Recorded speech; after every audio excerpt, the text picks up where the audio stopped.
Hello friends, welcome to my channel. तो आज के इस वीडियो पे हम बात करने वाले हैं कोगुलेंट्स ड्रग्स फार्माकोलॉजी के बारे में।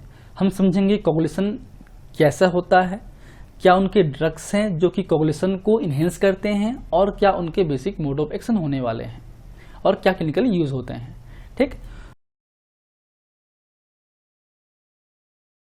तो बात करें हम लोग कोगुलेशन की या कोगुलेंट्स की, तो ये ऐसे ड्रग्स हैं जो कि कोगुलेंट्स या कोगुलेशन को बढ़ाते हैं। क्या कोगुलेशन? ब्लड कोगुलेशन या ब्लड क्लॉटिंग भी बोल सकते हैं इसको। जो एक तरीके से हमारा जो फाइब्रिनोजेंस हैं वो बनता है, फाइब्रिन बनता है, और ये जो फाइब्रिन जो कि सोलबल होगा वो बनेगा स्टेबल इंसोलबल फाइब्रिन क्लॉट्स बनेगा। तो एक तरीके से क्लॉटिंग को इन्हेंस करता है। अब इसका क्लिनिकल यूज क्या है?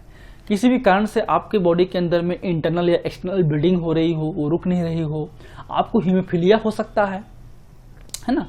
तो इन केस में आपको ब्लीडिंग को रोकने के लिए, क्लॉटिंग इन्हेंस करने के लिए हम यूज करते हैं कोगुलेंट्स का। ठीक है, तो या कोगुलेटिंग एजेंट्स का। तो बेसिक जो कोगुलेशन पाथवे हैं आपको पता ही होगा। इसमें आपके 3 मेजर पाथवे हैं, इंट्रिंसिक, एक्सट्रिंसिक और बोथ मिल के दोनों। तो इसमें जब स्टार्ट होता है कोगुलेशंस, तो जो भी आपके फैक्टर्स हैं, कोगुलेटिंग फैक्टर्स हैं ना, वो एक्टिवेट होते हैं और वो फर्दर नेक्स्ट को एक्टिवेट करते हैं। जैसे कि बात करें 12 से 12A बनेगा, ये आपका एक्टिवेटेड है। ठीक है, फिर ये 12 से आपका 11 को एक्टिवेट करेगा, फिर ये 9 को करेगा, ये 8 जो है आपके X को करेगा। तो ये सब प्रोसेस होते होते जो है लास्ट में बनता है हमारा फाइब्रिन से बनता है स्टेबल फाइब्रिन क्लॉट्स। तो इसके फॉर्मेशन को एक तरीके से ये जो ड्रग्स पढ़ेंगे हम लोग वो इन्हेंस करते हैं। याद रखिए, इनका जो मेजरली यूज करते हैं हम लोग हीमोफीलिया कंडीशन में।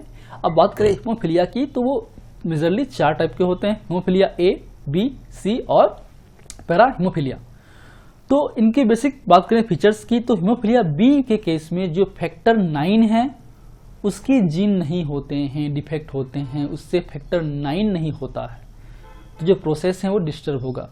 हीमोफीलिया सी के केस में बी में 11 है और सी में 9 है, सी में 9 डिस्टर्ब होता है, फैक्टर 9। और हीमोफीलिया ए में फैक्टर 8 जो है डिस्टर्ब होगा, नहीं बनेगा। F8 जीन जो है वो आपके बॉडी में डिफेक्ट होगा। और नेक्स्ट हमारा है पैरा हीमोफीलिया, जो कि फैक्टर 5 की डिस्टर्बेंस से होता है। ठीक है, BCA 11, 9, 8। ठीक, देन पैरा का 5 है। ठीक है, क्लियर है। चलिए अब आते हैं ड्रग्स के बारे में। तो बात करें हम ड्रग्स की, तो जाहिर सी बात है फर्स्ट हमारा ड्रग्स है विटामिन के। विटामिन के बहुत ही इंपॉर्टेंट विटामिन है जो कि आपके ब्लड कोगुलेशन में हेल्प करता है। विटामिन के की कमी से भी आपको ब्लड लॉस हो सकता है, ब्लड का क्लॉट नहीं बनेगा। ठीक है, क्योंकि विटामिन के बेसिकली एज ए को फैक्टर की तरह काम करता है, जो कि जो बहुत सारे जो फैक्टर्स हैं, जैसे कि बात करें 2 है, 7 है, ठीक है, 9 है, तो इन फैक्टर्स के लिए को फैक्टर्स हैं। क्लियर है।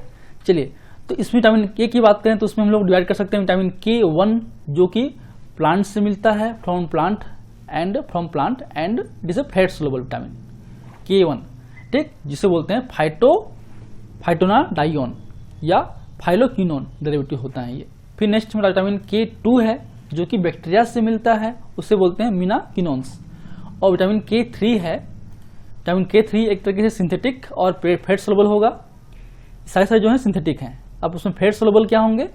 मीनाडाइऑन्स, एसिटोमिनानेप्थॉन, और जो वाटर सोलुबल्स होंगे उसमें है आपका मीनाडाइऑन सोडियम बाइसल्फाइड और मीनाडाइऑन सोडियम डाइफॉस्फेट। ठीक, तो विटामिन के हम बेसिकली यूज कर सकते हैं आपके कोगुलेंट के रूप में। उसके अलावा अदर्स में जैसे कि बात करें हैं फाइब्रिनोजेंस हैं, एंटी हीमोफिलिक फैक्टर्स वगैरह हैं, या फिर आपके एड्रीनोक्रोम्स हैं, या मोनोसेमिका कार्बाजोन है, रूटीन है, आपका इथेमेसाइलेट हैं। तो ये सब जो ड्रग्स हैं वो भी एक तरीके से कोगुलेशन को इन्हेंस करते हैं। Detailed drug pharmacology already available है, चैनल्स पे जाके सर्च जरूर कीजिएगा। 5th सेमेस्टर में ये ऑलरेडी अवेलेबल है। ठीक, तो अब हम आते हैं ड्रग्स के बेसिक मोड ऑफ एक्शन पे। तो विटामिन के ही मेजरली यूज होता है। विटामिन के बेसिकली एक्ट एज ए को फैक्टर फॉर द फैक्टर 2, 7, 9, 10। याद रखिए 2, 7, 9 और 10। क्लियर है। तो ये बेसिक्स हैं हमारे कोगुलेंट्स का। नेक्स्ट क्लास में हम पढ़ेंगे एंटी कोगुलेंट्स के बारे में। वीडियो को पसंद आया तो जरूर लाइक कीजिए, फ्रेंड से शेयर कीजिए, कमेंट्स कीजिए, फीडबैक दीजिए और मेरे चैनल को सपोर्ट कीजिए सब्सक्राइब करके। So thank you, keep watching.